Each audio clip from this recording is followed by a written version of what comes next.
এখন থেকে মাসখানেক আগে আমরা ফেসবুক, ইউটিউবে সমস্ত জায়গাতে ভাইরাল হয়েছিল দ্য এপস্টিন ফাইল। সেখানে আমরা কিছু অন্যতম গুরুত্বপূর্ণ আমাদের সবার, বিশেষ করে আইডিয়াল কিছু মানুষজনের অমানসিক নৃশংস কাজকর্ম আমরা সবাই জেনে গেছি। সেটা আমি আর দ্বিতীয়বার রিপিট করতে চাইছি না। বাট হঠাৎ করে সমস্ত এপস্টিন ফাইলের সব গল্প হঠাৎ করে বন্ধ হয়ে যায়, যেখানে এমনকি আমাদের দেশের বহু পলিটিশিয়ানদের হয়তো গল্প সেই সব ফাইলে থাকলেও থাকতে পারতো, আর সব কিছু হঠাৎ করে কেমন বন্ধ হয়ে গেছে মনে হয়নি। তো এগুলোর কারণ কী? তারপরে হঠাৎ করে যুদ্ধ ঘোষণা হলো, সপ্তাহ 2 যুদ্ধ হলো, তারপরে হঠাৎ করে সমস্ত যুদ্ধ নিমিষেই বন্ধ হয়ে গেল।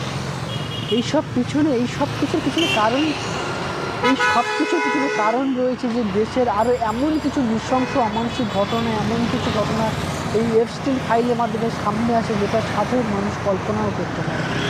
তাই সেগুলো যাতে মানুষ ভুলে গিয়ে আবার নতুন করে চ্যাপ্টার আরম্ভ করতে পারে, সেগুলো পুরোপুরি মানুষের দিমাগ থেকে, মানুষের মস্তিষ্ক থেকে ভুলেই যায়। তো আবার এই যুদ্ধ নিয়ে চলে আসে, আবার হঠাৎ করে অন্য কিছু নিয়ে চলে আসে। এই যুদ্ধটাকে বলা যায় অ্যাকচুয়ালি মানুষকে অন্যদিকে ম্যানিপুলেট করা আজকাল খুবই সহজ হয়ে গেছে। মানুষকে যে যাই বলে মানুষ তাই শুনে। হঠাৎ করে এপস্টিন ফাইল চলেও যখন সবাই সেটা নিয়েই আলোচনা করতে শুরু করলো, যখন তার সত্যতা যাচাই করতে আরম্ভ হলো, তখন হঠাৎ করে যুদ্ধ ঘোষণা হলো। তার ফলে প্রায় সব কিছু সবাই, আজকে আপনি একজনকে জিজ্ঞাসা করুন না, প্রায় সবাই এই এপস্টিন ফাইলের কথা ভুলেই গেছে।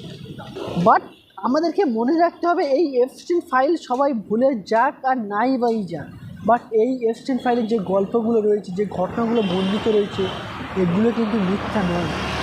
আমরা যাদেরকে আমাদের আইডিয়াল ভাবি, যাদেরকে আমরা ছোটো থেকে দেখে এসেছি যে আমরা বড় হয়ে তাদের মতো হতে চাই, তাদের কাছ থেকে অনেক কিছু শিখতে চাই, তাদের মতো হতে চাই, আর তারা মানুষ নয়, তারা মানুষ রূপে রাক্ষস, যারা মানুষের মাংসকেও পুড়িয়ে কাবাব বানিয়ে খেতে পারে, আরও না জানি মানুষের সঙ্গে কী কী নৃশংস অমানসিক কার্যকলাপ তারা করেছে।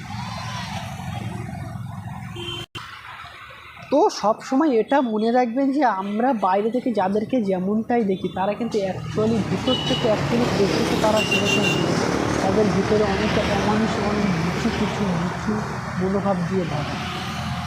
এরকম আমাদের আশেপাশে বহু পলিটিশিয়ানরা রয়েছে, যারা এই ভোট চলাকালীন সময় আমাদের সামনে হাসি মুখে বহু ভালো ভালো কথা বলে। বাট আমাদেরকে ভুলে গেলে চলবে না, বিগত 5 বছরে আমাদের সঙ্গে কী কী অন্যায় হয়েছে, কী কী অবিচার হয়েছে, কত কী খারাপ কিছু ঘটনা আমাদের সঙ্গে ঘটে গেছে।